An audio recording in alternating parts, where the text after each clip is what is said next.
UltraCycling magazine. And the show we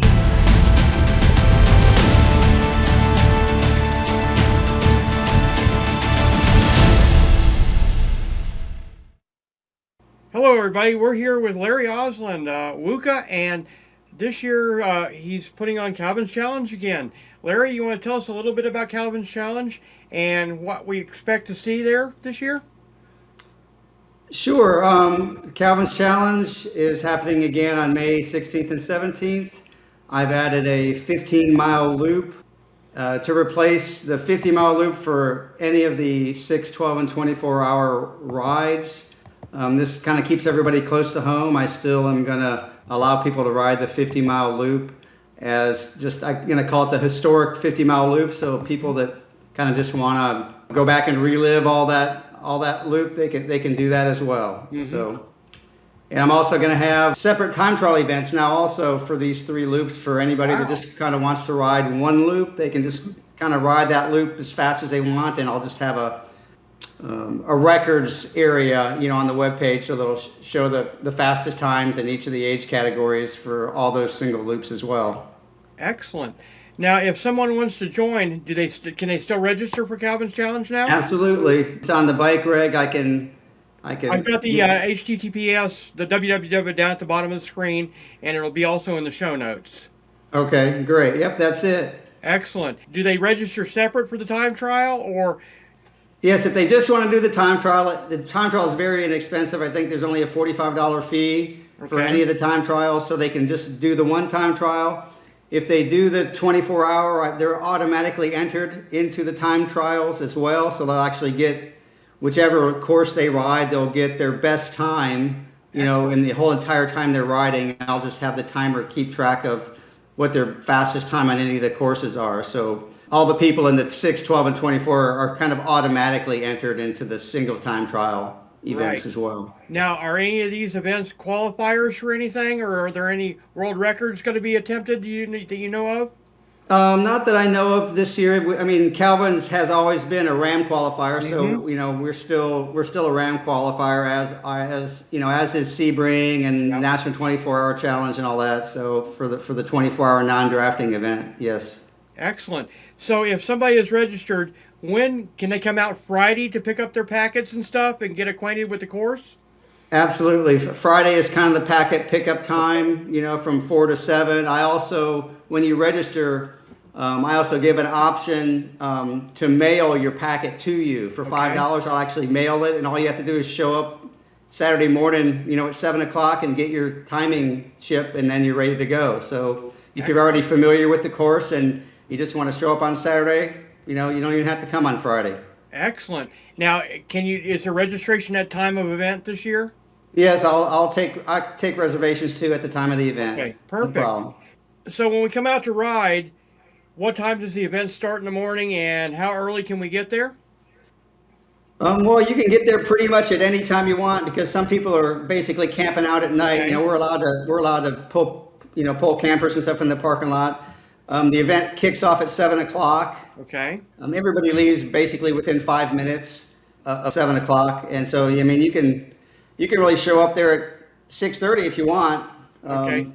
If you want to show up right for it, and the way I do the timing for these events, it's kind of like if somebody gets delayed and they're signed up and they show up at 7:30, I just let them go at 7:30, and I just let them ride another half hour later, and so everybody can totally finish their event, even if something weird goes on that allows them not to start on time. That is great. Now, when you come out to ride, let's say you're doing the 12-hour, the 6-hour, do you have to ride the long route mandatory, or can you pick any of the routes to start on and just ride those routes? You can pick any route you want. If you just want to ride the 15-mile route, then you just ride that. And the 15 as well as the 7, they're all right turns. So they're very nice and on the nice country roads down there in Springfield. And so those 2 routes are really kind of built for, speed in a sense, because you just don't have to worry about, there's still stop signs, but you can kind of see who's coming. And since it's always a right-hand turn, you're pretty safe not actually crossing traffic, and worrying about turning and trying to beat a car that's coming across an intersection or something. Gotcha. So, Now, is it a supported race where you can have a follow vehicle, or is it strictly non-follow and you pull into the pit area to do your support? We have actually we have a supported and an unsupported category. Okay. Supported, they can't really follow them like you're doing on a record attempt. You know, they Right. can leapfrog the people. Okay. But you know, with a 15-mile course, nobody like really needs to have somebody there all the time like you might with a 50-mile route. And so Right. we tell people they can have their crew out there, but they can't have a direct follow. You just have to leapfrog somebody and wait for them kind of at the next turn is the Perfect. best way to do it. Perfect. And you're going to try to work with the weather god and not have the wind we had last year, correct? Yes, I've put my request in, so Okay. I'm Well, I'm hopefully really they hoping. listen.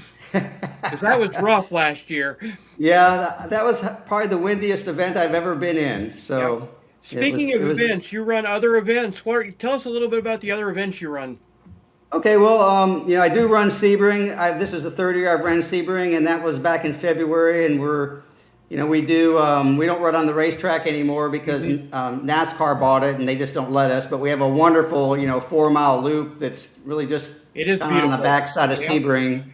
And if anybody doesn't know it, I mean, we've got like, you know, Matthew Left Hand did like 615 miles or something here this year, and so I mean, the course Amazing. is just beautiful. A nice loop that you never have to stop, and you can go by your pit stop every 4 hours or 4 miles. Yep. The next event that I've kind of restarted is the National 24-Hour Challenge in Middleville, Michigan, which, you know, just like Sebring and Calvin's, the people just got tired of running it, and so I went ahead and decided to rejuvenate that as well. So this will be the first year I'm doing that. Wow. That's going to be on the Father's Day weekend, just like it always was Okay. in Middleville, Michigan. It'll be 5 weeks after Calvin's.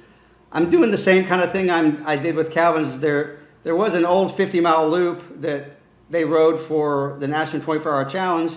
I'm actually allowing that as a historic loop for people that want to do it. But then I also have a 20-mile loop and I think a 10-mile loop that people can ride, you know, for the whole 24-hour thing. Excellent. And so I'm kind of, this will be my first year doing that event. Okay. I think I've got 30 or 40 people signed up for that. Excellent. And a lot of people are excited to kind of take that one back up as well. And then a fourth one I do is called the Georgia Time Trial Endurance Challenge, which is down near Savannah, Georgia. And that's in September 12th and 13th. Okay. And it's on a beautiful 29-mile flat loop out in the Georgia country. Maybe 20 feet elevation gain in like 29 Wow. miles. I mean, it's a beautiful flat out and back course. And we run out of a retreat center. And so there's like cabins and lodging enough for anybody that wants to just you know, they can sleep right there at the course. Gotcha. So it's a beautiful, you know, area and venue.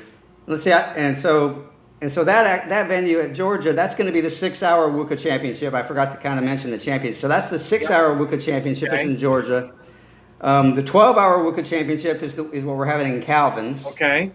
And we already had the 24-hour WUCA Championship, and that was at Sebring. Right. Right. And so Perfect. Excellent.